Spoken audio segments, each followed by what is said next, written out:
أعوذ بالله من الشيطان الرجيم.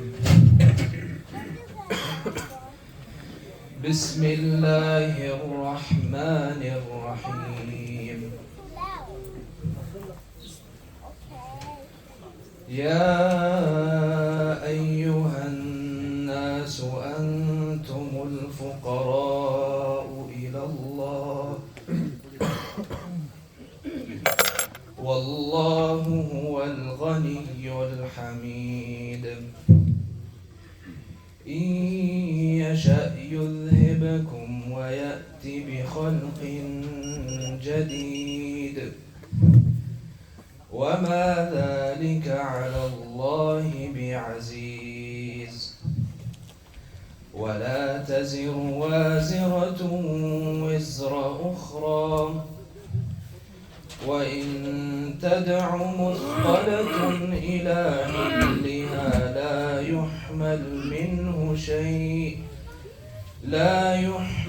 منه شيء ولو كان ذا قربى.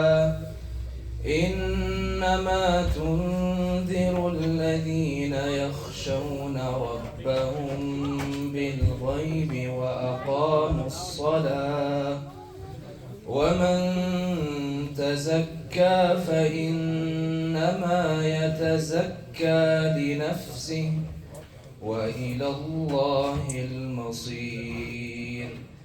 وما يستوي الأعمى والبصير ولا الظلمات ولا النور ولا الظل ولا الحرور.